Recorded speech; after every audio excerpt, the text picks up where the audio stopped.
Hi everybody. So this is going to be part one of my possibly three-part series on Chris Hansen.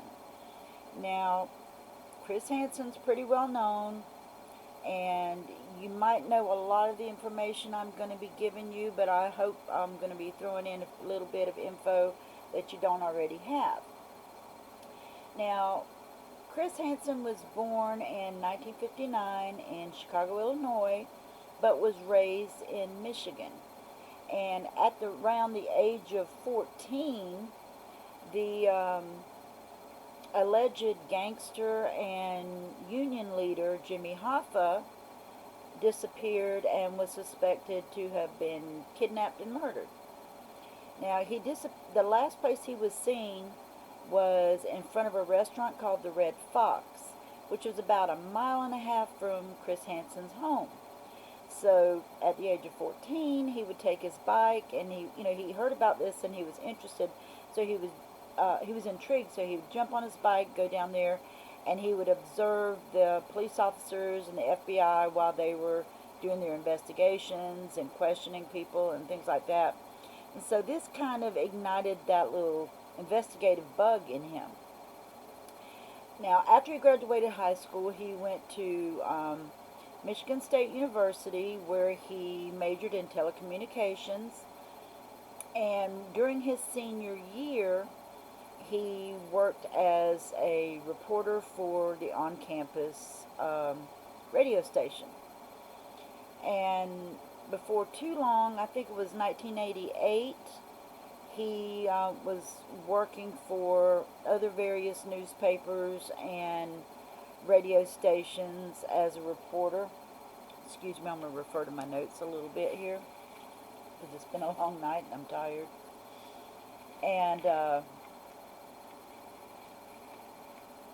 lost my place. But he that was around 1988 where he ended up at a Detroit, he worked various places including Tampa, and then he came back to the Detroit area.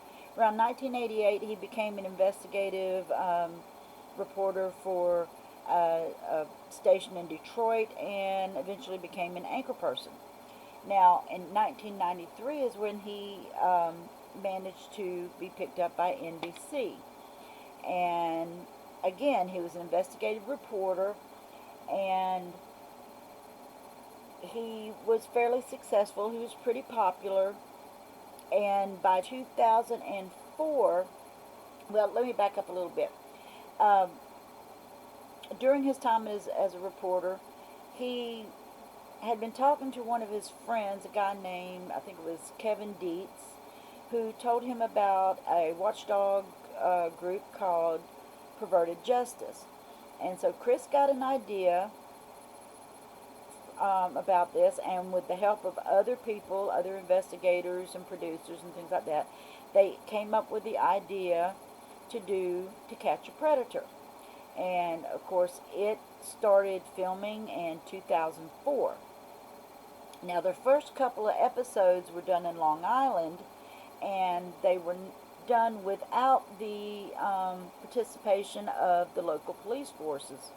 However, they did turn over all the information they had acquired to the police station, and it led to some arrests and I assume convictions. There's not a lot of information on that one. Besides Long Island, they also investigated in New York, New Jersey, Kentucky, California, Georgia, Florida, Ohio, and Texas. Now, the Texas case is where, there were some issues and some people had questions about their methods and everything. But when they got to the Texas case, I don't believe the man was ever featured on the TV show, but he was in communications with Perverted Justice and or To Catch a Predator over an alleged attempt to meet up with a 13-year-old boy. Now, when he stopped communications with them, they apparently went to his home and uh, or they had contacted his job or something. They found out that he hadn't shown up for work. Anyway, they ended up at his home where he barricaded himself in and threatened to harm himself. Well, police were called. There was a long standoff, and ultimately he did end his own life. Now, because of some questionable behaviors by not only Dateline, Chris Hansen, the Catch Predator crew, allegedly, but also the what was called the starstruck police officers, who were said to have allowed To Catch a Predator and Chris Hansen to have more influence than they should have in how this issue was handled. So ultimately, not only did two police officers resign from the force because they disagreed so strongly with how things were handled, but they were eventually sued by the district attorney's surviving sister. Now, this occurred in 2006. They were sued in 2007. And although parts of the case were deemed unsubstantiated or, lacking merit, there was enough to the case where there was an undisclosed settlement in favor of the sister. Now, there were some other issues, including the fact that at some point they had started paying the staff of Perverted Justice. And they said it was for operating expenses and to help keep their program going.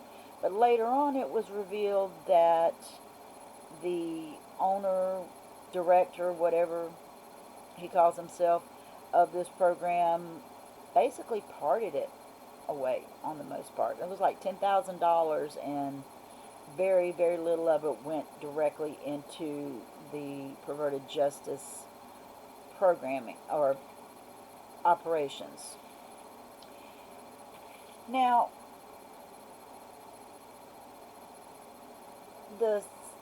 after 12 separate investigations, you'd think, okay, there's got to be hundreds of men in jail because of this TV series. But you'd be wrong. Because out of a little bit less than 289 suspects, there were 256 men who were ultimately arrested. Out of those, only 117 were either convicted or pled guilty to the charges. And the charges varied in seriousness. Now, keep in mind that in some of these states, it's a crime just to be talking to or attempt to talk to a minor for sexual purposes. Other states, it's not so clear. So, prosecuting these cases is not across the board.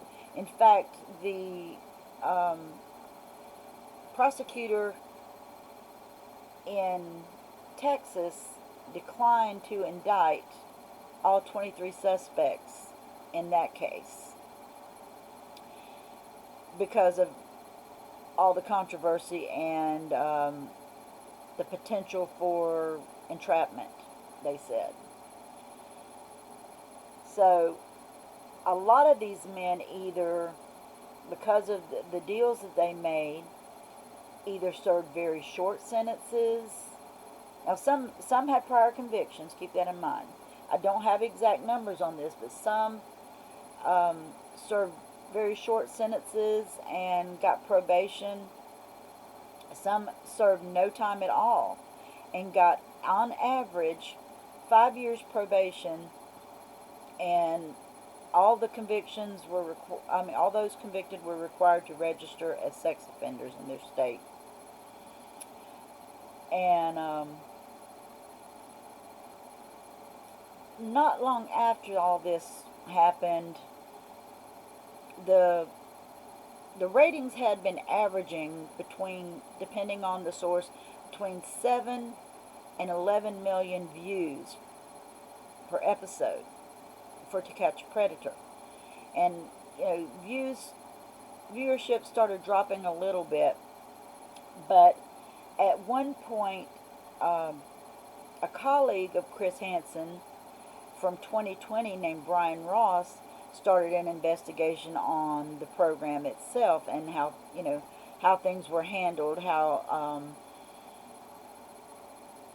evidence was turned over, what evidence they used, how it applied, etc., etc.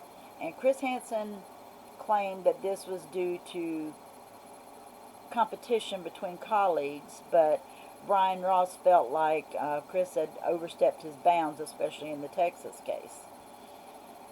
Now, around this same time that the series was ending and being investigated, Chris put out a book called To Catch a Predator. Let me get the entire title here. To Catch a Predator and Protecting Your Children from Online Enemies Already in Your Home. Now, the book got mixed. It was a bestseller for a while, but it got mixed reviews from some people, because there were those who felt like it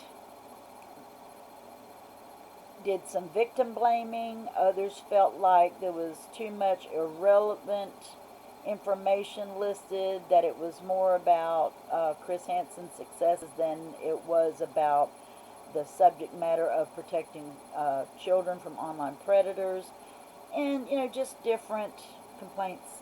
But like I said, overall it was a bestseller. It's still in print, and I believe you can get it on Amazon for about $5 for a paperback copy. But I'm not 100% on the exact price, but I believe it's like $4 and something. So after the book, Chris Hansen, and after the ending of the series, Chris Hansen went on to do more investigations. He did some, he focused on a lot of scams and other types of things, but some of these scams were like the Nigerian prince scam, the sweetheart scams, black market sales of stolen items, of pharmaceuticals, just different things, bootleg items, just a lot of different other types of investigations. And he in over time, he eventually won several awards, including 8 Emmys, for his work as an investigative reporter. He was very popular. He was on a lot of other TV shows. He was parodied on Mad TV. He was parodied on South Park, and I think Robot Chicken at one time. I don't remember for sure.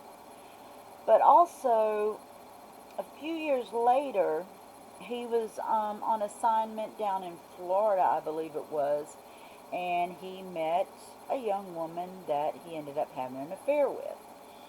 And according to her, the affair lasted about 4 months, and she knew he was married, but of course it's the same old, age-old story. He said that the marriage was on the rocks, they had an arrangement, all the usual things that married people tell other people that they want to be involved with. Sometimes it's true, many times it's not true. But Eventually, she found out that he was lying to according to her, not only to her but to his wife. He deceived them both, and she was treated as the Scarlet Woman. Well, by 2013, she had enough, and she eventually decided to come out and tell her side of the story. And when the story and photos were published, then that's when stuff really started happening. Chris Hansen didn't lose his job, but they declined to renew his contract with NBC at that time. But he went on to other projects where she was basically blackballed from uh, the news community for many, many years. And I'm not saying that she was not in the wrong, but I think she suffered a lot worse than he did in the long run, because she had a harder climb to get where she was. She didn't achieve his status, but it took her longer and was much more difficult being a woman and being in a smaller town, and etc., etc. But anyway, that's just my opinion. So eventually he moved on to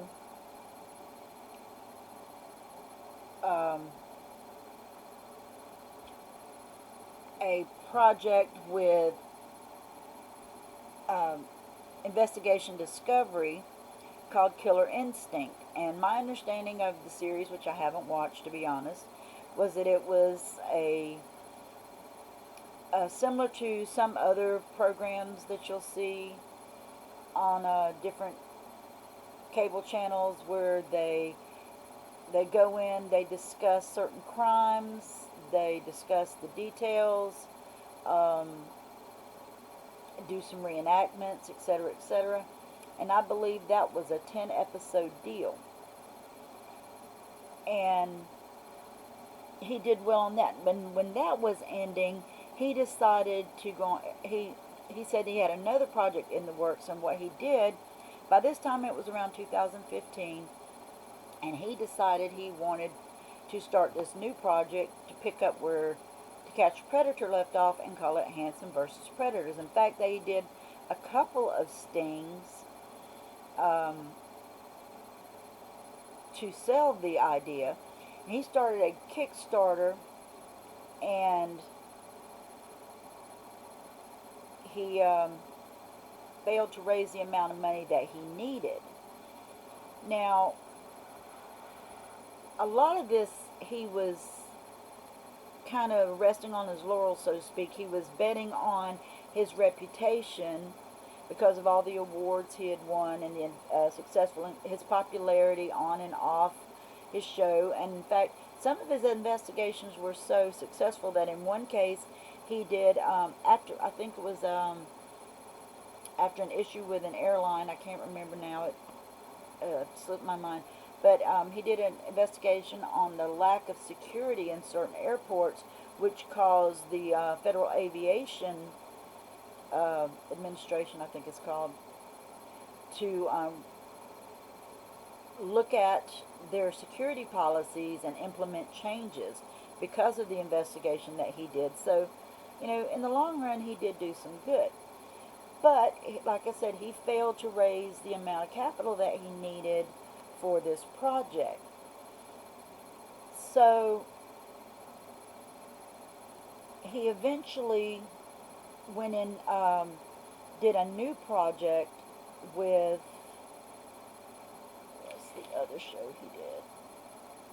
Sorry about this, I'm tired.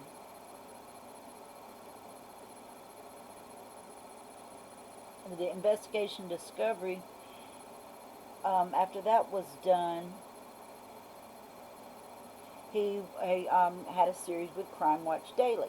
And part of the deal with Crime Watch Daily was that he could do recurring spots having to do with the Hansen versus Predator project. And that was on for a couple of years, from 2016 to about 2018. Now, 2018 is when things started hitting the fan. Apparently, he and his wife had been separated for a time. She filed for divorce. She had the house in, I believe it was Connecticut, and he had an apartment in New York. But he got behind on his rent, and he was evicted from that apartment. Apparently, he had some issues with a credit card, and they were suing him. He got behind on payments for his Corvette, and I believe that was repossessed. And he also was being sued by a company who produced the merch that was supposed to go to the donors of the fundraiser that he had gotten the funds from. What funds he did get, I believe he was trying to raise 44,000. He raised 89,000, but either way, they were promised like things like photographs, decals, caps, um, mugs, other merchandise, things like that. Well, the manufacturers had not been paid, and apparently he wrote two separate checks to pay off that debt, and one or both of them bounced, and he was ultimately arrested. Now, everybody knows about his famous mugshot, but I believe eventually those charges were dropped because he made arrangements for restitution. And like I said, that's around the time that his wife decided she'd had enough and wanted a divorce. Now, at the time he was doing To Catch a Predator, he got to know a little bit about social media. So he got to looking at YouTube. So here comes 2009, and he decides he wants to start a YouTube channel called Have a Seat with Chris Hansen. And that brings a whole new crop of highs and lows. Because even before this channel was really off the ground, there were issues with other YouTubers, other content creators, over him false copyright claiming material from both Hansen versus Predator and To Catch a Predator.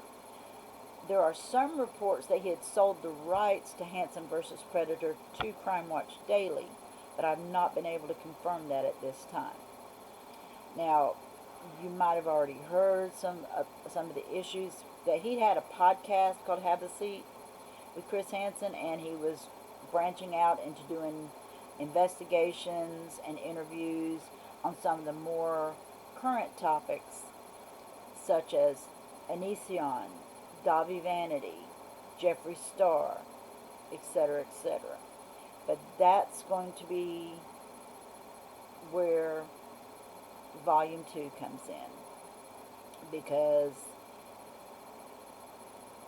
I have to check some facts before I go delving into that, before I put it up, and this has already gone past the 20-minute mark. But let's just say there's a lot of material there, and it crosses over into some other areas that may or may not be relevant, but I found interesting, such as one of his previous suspects happened to work for Nickelodeon, and I may touch on that a little bit more. But anyway, I'm going to leave it here for now. As usual, if I have given any information that you feel is incorrect, or have left out information you feel is relevant, please comment down below. Tell me what you liked about it. Tell me what you didn't like about it.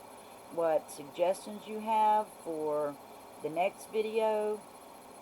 And just give me your thoughts. I never mind constructive criticism, like I said.